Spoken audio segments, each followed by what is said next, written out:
Assalamualaikum warahmatullahi wabarakatuh. Saya Prabu Rabani, ketua dari kelompok 4. Saya dan teman-teman saya akan mempresentasikan tentang pencemaran air sungai. Untuk lokasinya kita di Sungai Winongo, Jalan Bantul, nomor kilometer 15, nomor 65, Gelondong, Tirto Nirmolo, Kecamatan Kasihan, Kabupaten Bantul, Daerah Istimewa Yogyakarta. Sungai Winongo ini sangat memiliki kualitas air yang cukup memprihatinkan. Di beberapa titik tingkat pencemarannya sudah tergolong berat akibat limbah rumah tangga dan aktivitas masyarakat di sekitar bantaran sungai. Sungai Winongo juga merupakan salah satu badan air penerima utama pencemaran sumber titik dan bukan sumber titik. Sumber pencemaran ini berasal dari kegiatan domestik dan juga berbagai kegiatan industri. Menurut Permana, tahun 2012, Sungai Winongo mengalami pencemaran terhadap beberapa parameter, yaitu total suspen solid, biological oksigen, sulfida total, nitrat, fenol, minyak atau lemak, dan pestisida. Untuk lokasinya kita ada 3 titik sampling. Yang pertama di Desa Gendung Kiwo, Kecamatan Mantirrejon, yang kedua Desa Gampling, Kecamatan Wirobrajan, dan yang ketiga ada di Gang Wisanto, Noto Prajan. Untuk yang pertama di Desa Gedung Kiwo, Kecamatan Mantirrejon, air sungai agak kehijauan dan berbau. Terdapat saluran air domestik dan saluran dari kolam pemancingan ikan langsung mengarah ke sungai. Dugaan sumber pencemar ada limbah domestik, kegiatan rumah tangga, dan aktivitas masyarakat. Untuk yang kedua, kita ada di Desa Gamping, Kecamatan Wirobrajan. Kandang sapi dan kambing berada di tepi sungai. Kotoran sapi dan kambing serta air bekas mencuci kandang dibuang atau dialirkan ke sungai. Air sungai agak kecoklatan dan berbau. Dugaannya limbah domestik padat berpotensi B3, sekali pakai yang terkontaminasi feses atau urin, plus limbah domestik, kegiatan rumah tangga dan aktivitas masyarakat. Warga yang tinggal di sekitar aliran sungai masih terdapat aktivitas memancing dan pencucian daging kurban. Untuk lokasi di Desa Gunung Kiwo. Dan yang ketiga ada di Gang Wisanto, Noto Prajan. Aktivitas utama berupa produksi tahu skala rumah, limbah cair hasil pencucian, dan perebusan kedelai dan saluran domestik langsung dialirkan ke sungai. Air sungai tampak keruh, kecoklatan, dan berbau tidak sedap. Dugaan sumbernya adalah limbah domestik, kegiatan rumah tangga, dan aktivitas masyarakat. Limbah organik dari kegiatan perikanan, serta limbah pabrik tahu skala rumahan. Warga yang tinggal di sekitar aliran sungai yang berada di Gang Wisanto masih terdapat aktivitas memancing dan mencebur ke dalam sungai. Untuk alatnya kita menggunakan GPS di handphone, 3 botol air mineral untuk sampel air, sarung tangan, masker, dan alat tulis. Lokasi. Jadi kelompok kami menggunakan 3 lokasi. Lokasi yang pertama ada di Desa Gedung Kiwo, Kecamatan Mantri Jaron.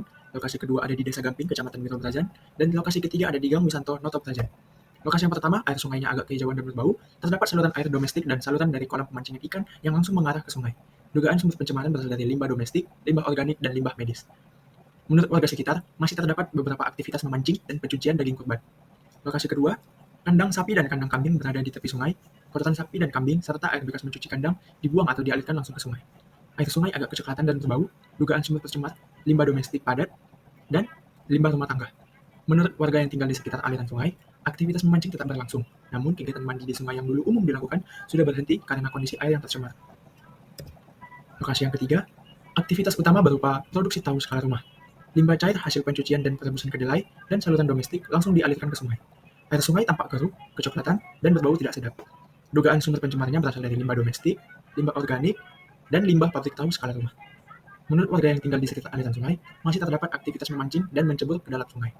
Untuk daftar alat yang kami gunakan, ada GPS, handphone, 3 botol air mineral untuk sampel air, sarung tangan, masker, dan alat tulis. Sampel air dan indikasi pencemaran. Pada sampel 1, 2, dan 3 memiliki warna air yang jernih. Untuk endapan pada sampel pertama yaitu tipis sedikit dan berwarna coklat. Untuk endapan sampel kedua itu endapannya tipis lumayan banyak dan berwarna coklat. Untuk endapan sampel ketiga itu endapannya tipis banyak dan berwarna coklat. Untuk bau air pada sampel pertama yaitu bau amis dan tanah seperti kotoran ternak sapi. Untuk sampel kedua yaitu baunya amis saja. Dan untuk sampel bau ketiga itu bau amis dan kedelai basi yang berfermentasi. Untuk cuacanya itu kita sampel pertama itu adalah sebagian berawan, untuk cuaca sampel kedua yaitu berawan, dan cuaca pada sampel ketiga itu sedikit berawan.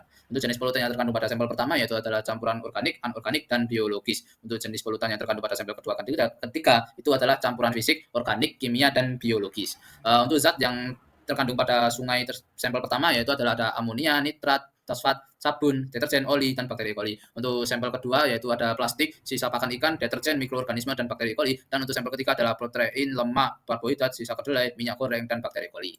Parameter dan indikasi pencemaran. Untuk pengujian kita menggunakan alat yang bernama 5-in-1 Water Quality Tester. Untuk konduktivitas pada sampel pertama ada 331 mikrosimen per cm. Untuk sampel kedua adalah 339 mikrosimen per cm. Dan sampel ketiga adalah 371 mikrosimen per cm.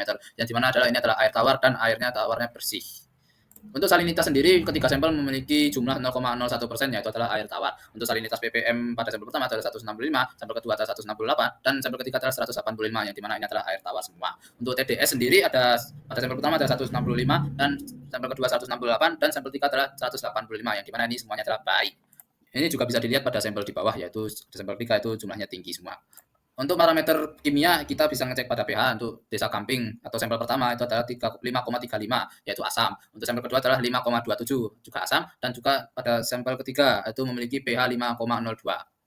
Indikator pencemaran air terdapat nilai POD, COD, DO, dan TSS dan lain-lain yang sudah disebutkan di slide 5 dan slide 6. Nilai POD, COD, DO, dan TSS hanya diperkirakan karena adanya keterbatasan alat pengukuran. Nilai POD dan COD bisa diperkirakan karena secara umum peningkatan konduktivitas berbanding lurus dengan meningkatnya nilai POD dan COD, karena keduanya mencerminkan kandungan zat berlarut yang mempengaruhi kualitas air. Nilai POD dan COD di titik sampling pertama diperkirakan rendah, di titik sampling kedua diperkirakan sedang, dan di titik sampling ketiga diperkirakan tinggi. Mengapa nilai tersebut bisa diperkirakan seperti itu? Karena antara tiga titik sampling tersebut nilai konduktivitas titik sampling pertama rendah, titik sampling kedua ada di tengah-tengah, dan titik sampling ketiga itu tinggi. Nilai DO bisa diperkirakan karena di beberapa penelitian nyata menunjukkan korelasi negatif antara konduktivitas atau TDS atau salinitas dengan DO. Ketika jumlah ion dan bahan terlarut meningkat, oksigen terlarut cenderung menurun. Nilai DO di titik sampling pertama tinggi, di titik sampling kedua sedang, dan di titik sampling ketiga rendah. Mengapa bisa diperkirakan tersebut? Karena nilai konduktivitas atau TDS atau salinitas di titik sampling pertama itu rendah, di titik sampling kedua itu di tengah-tengah, dan di titik sampling ketiga itu tinggi. Nah, nilai TSS itu dapat diperkirakan dari warna atau kekeruhan air sungai.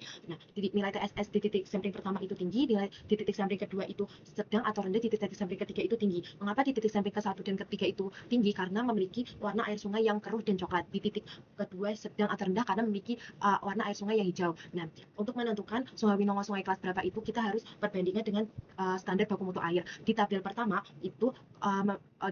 itu dari hasil pengamatan kualitas airnya itu belum memenuhi baku mutu air kelas 1 menurut PPRI nomor 22 di tahun 2001, karena di beberapa parameter seperti pH, TSS, COD, DPOD itu melebihi ambang batas, sedangkan TDS masih memenuhi. Di tabel kedua itu kualitas air sungai juga belum memenuhi baku mutu air kelas 2 menurut PPRI 082 tahun 2001, karena beberapa parameter seperti pH, TSS, dan COD melampaui ambang batas, dan parameter logam berat seperti PB, CD, CO tidak diukur karena keterbatasan alat. Nah, di tabel ketiga itu nilai TDS masih berada di bawah ambang batas, parameter pH-nya juga rendah, serta nilai POD dan COD-nya itu meningkat, yang menunjukkan adanya penurunan kualitas air, sehingga kualitas air sungai tidak sepenuhnya memenuhi kriteria kelas 3 menurut PPRI nomor 22 tahun 2001.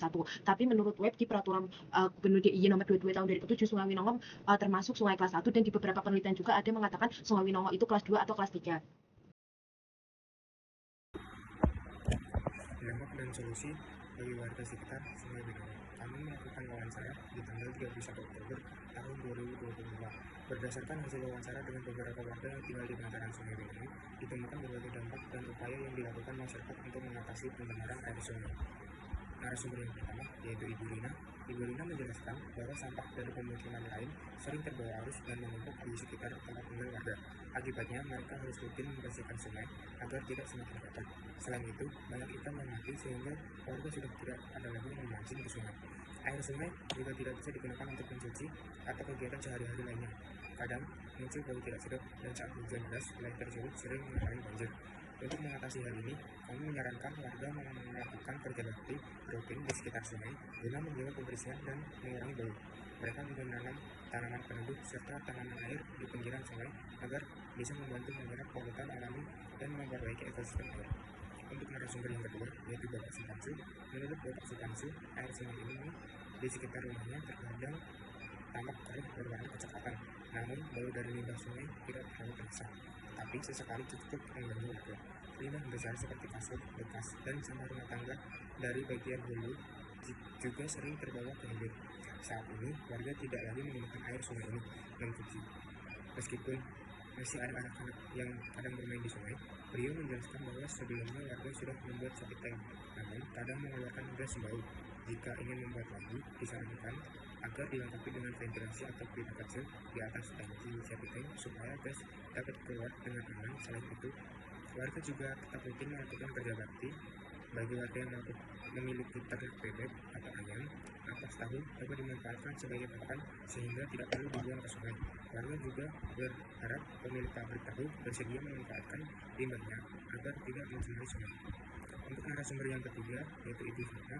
Ibu Fatma mengungkapkan bahwa limbah rumah tangga seperti popok dan sampah medis seringkali terbawa ke sungai. Kondisi air sungai ini berubah menjadi keruh dan menimbulkan bau tidak sedap.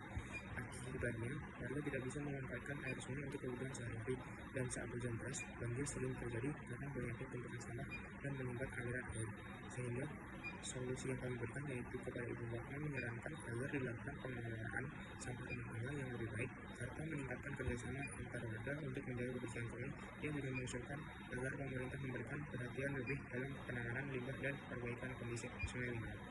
Untuk kesimpulan terkait sampling Sungai Winong, titik pertama yaitu di Desa Gamping, Kecamatan Wiro Brajan. Titik pertama, sumber pencemaran utama berasal dari limbah peternakan dan kambing serta limbah rumah tangga. Air sungai peternakan berwarna kecoklatan berbau menandakan adanya pencemaran organik yang cukup tinggi. Nilai pH sekitar 5,3 menunjukkan kondisi air yang bersifat asam dan hasil pengukuran BOD dan atau COD rendah menandakan kualitas air telah menurun akibat aktivitas di sekitar sungai. Untuk titik yang kedua yaitu Desa Kedung Giwo, Kecamatan Mantri Jeron. Di titik kedua, pencemaran disebabkan oleh limbah rumah tangga dan limbah organik dari kolam ikan. Air sungai terlihat kehijauan dan berbau, menunjukkan adanya pertumbuhan alga berlebihan akibat kandungan fosfat dan nitrat yang tinggi. Nilai pH sekitar 5,27 dengan BOD dan COD sedang, menunjukkan penurunan kualitas air meski belum separah di bagian hilir. Untuk titik yang ketiga yaitu Gang Wisanto, Noto Panjang. Pada titik ketiga, kondisi sungai paling tercemar. Akibatnya air terlihat keruh, kecoklatan, dan berbau. Akibatnya banyaknya limbah rumah tangga dan industri kecil yang masuk ke aliran sungai. Aktivitas perikanan di daerah ini sangat sedikit sehingga tidak berpengaruh pada kondisi air. Secara visual, kualitas air di titik ini menurun drastis. Bahkan tanpa pengukuran BOD dan COD dan DO pun sudah terlihat bahwa tingkat pencemaran cukup parah. Air Sungai Winongo pada ketiga titik tidak memenuhi baku mutu air kelas 1 sampai 3 menurut ketentuan yang berlaku PPRI nomor 82 tahun 2001 dan PP nomor 22 tahun 2021. Nilai pH yang asam serta peningkatan parameter organik seperti BOD dan COD yang menunjukkan adanya penurunan kualitas air dari hulu ke hilir. Penyebab utama pencemaran berasal dari aktivitas manusia di sekitar bantaran sungai meliputi peternakan, kegiatan rumah tangga, dan industri tahu. Oleh karena itu, diperlukan pengendalian limbah dan perbaikan pengelolaan lingkungan untuk memulihkan kualitas air di sepanjang aliran Sungai Winongo.